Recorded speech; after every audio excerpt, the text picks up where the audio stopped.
You're watching Cron 4 Hoop Session. The Golden State Warriors have Steph Curry and the Sacramento Kings don't. At the end of the day, it was that simple. We are breaking down history tonight on Hoop Session. Thanks for tapping in. I'm Jason Dumas.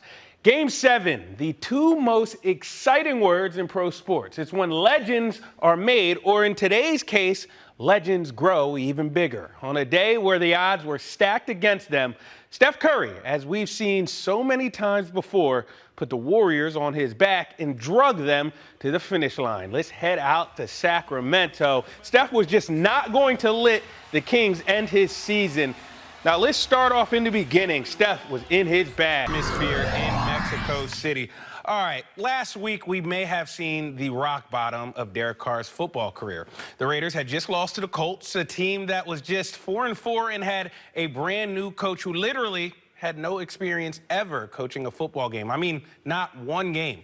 After that loss, Carr seemed like a broken man. He was tearing up in his post-game presser. But the beautiful thing about sports, it often reveals one's character and how they face adversity. Expectations remain high. This is a team that has a bevy of talent and will look to contend for a WCC crown. And joining us now is the new head man, Chris Gerlison. Chris, thank you so much for joining us. How you doing today?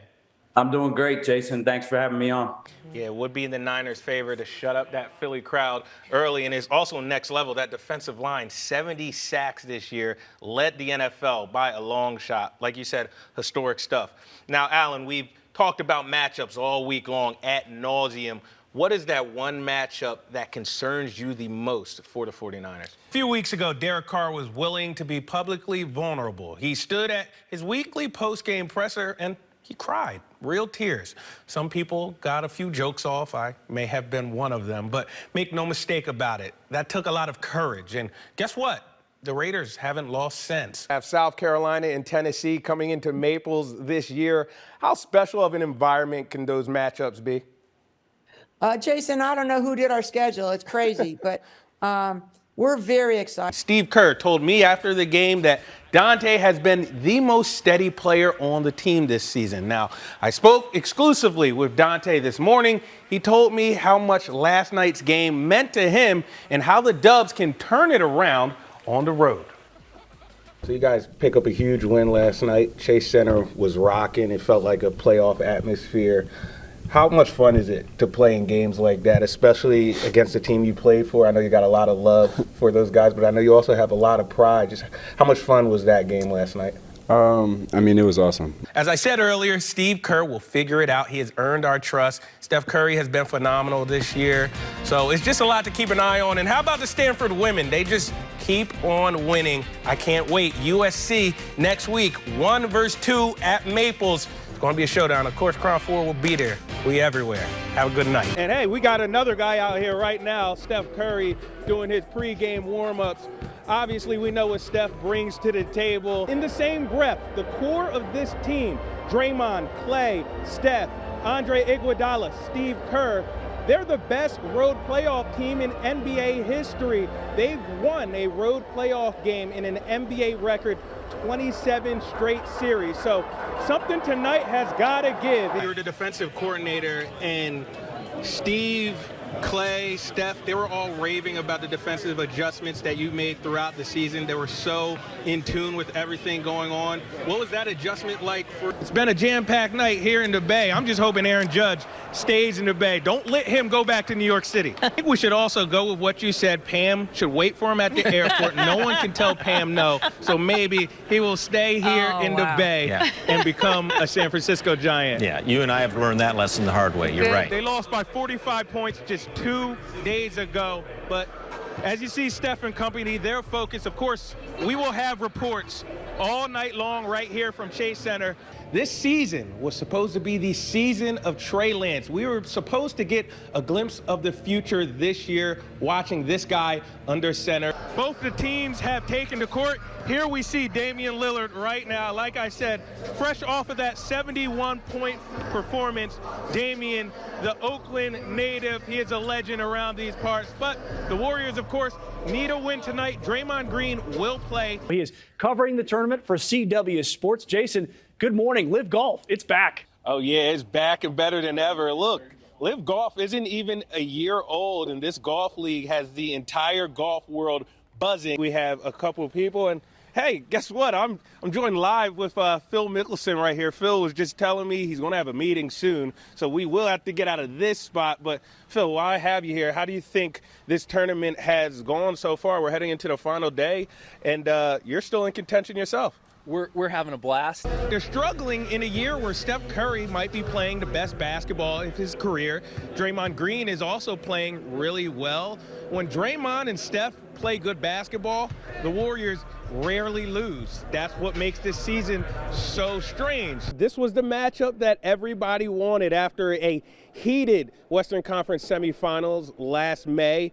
Both Ja Morant, Draymond Green chirped all summer long. We want to play again on Christmas. In the NBA, they rewarded them, and this game did not disappoint. Today we actually spoke to Andre Iguodala for the first time since Media Day. He's right over here warming up. Coincidentally, Andre Iguodala, he used to play for the Miami Heat. A couple years ago, he went to the NBA Finals with the Heat. He told me he still has a relationship with a lot of these guys, but he has been very mum about when exactly he will play this season. We know what went down. We know the drama. Draymond Green punched Jordan Poole in his face. Jason, it feels like this team's starting to find their rhythm. Yeah, it really does, Grant. You know, step by step, inch by inch. That's really the mindset that the Warriors are taking this year. It hasn't always been pretty, but what matters right now is this team is getting better. Now get this, the Boston Celtics, they have been playing much better basketball than the Warriors since that NBA Finals back in June. They have the best record in the NBA, but guess what? It did not matter. It really feels like this Warriors team just has a mental edge over the Celtics, probably since that game on June 10th, Game 4, because the Warriors have won 4 straight against this Celtics team. They really just look like they have their number. Now, just a few moments ago, I talked to Steve Kerr. I asked him, could he feel that extra buzz in the arena heading into this matchup? Yeah, definitely. Crowd was excited. But instead of like the very quiet, polite golf clap, they got a little whoomp whoomp going on. That's great, Jason. Oh, yeah, for sure, for sure. I'm out here vibing with the crowd. It's really, it's not your typical wine and cheese golf club crowd. It's a lot of fun. And now I'm joined by Keegan Murray. Keegan, I'm not even going to skate around this. The headline matchup of this game is you and Chet Holmgren. How do you stay focused on the actual game and not get too caught up in that individual matchup?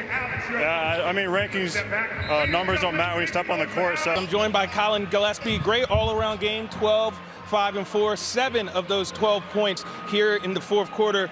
Colin, you've always been a gamer. You've always performed best when things get tight. Where do you think you've developed those qualities? I think just in college. Monty Morris, a former Denver Nugget, he just tweeted not too long ago, I'm a huge fan of Colin Gillespie. That kid is tough.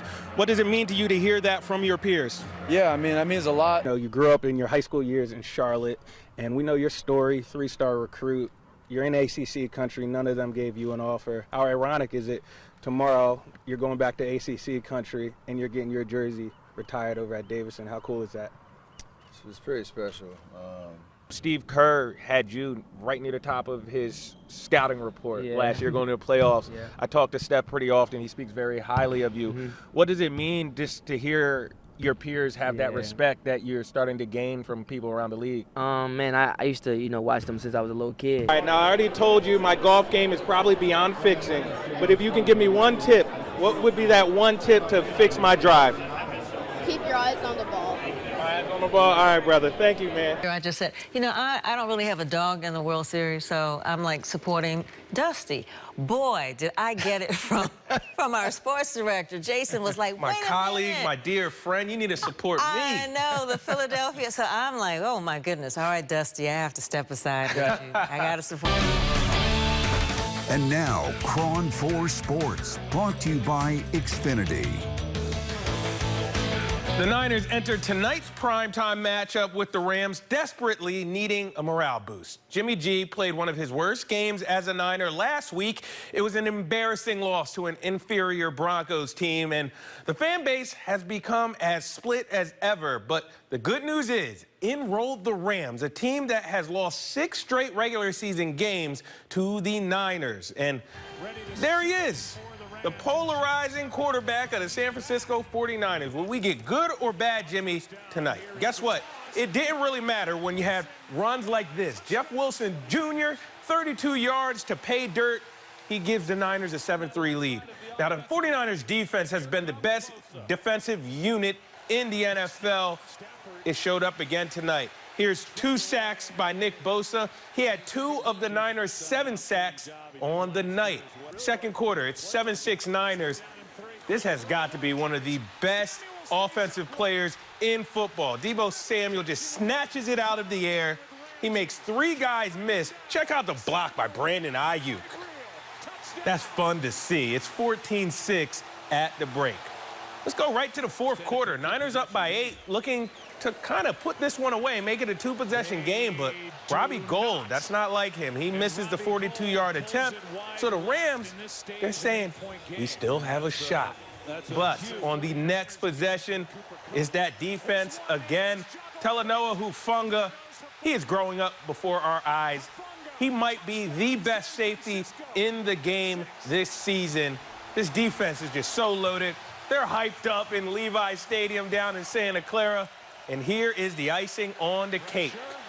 Look at that strip sack. The 49ers recover that one. And that's all she wrote. The Niners get back to 500. They are now sitting atop the NFC West standings with 2 division wins. Now let's head right back out to Levi Stadium, where we are joined by Crime 4 sports reporter Kate Rooney. Kate, that defense just put on a clinic, and I was glad that it was on prime time because they've kind of been the best kept secret in the NFL because of the Niners' overall record. Yeah, well, hey, they say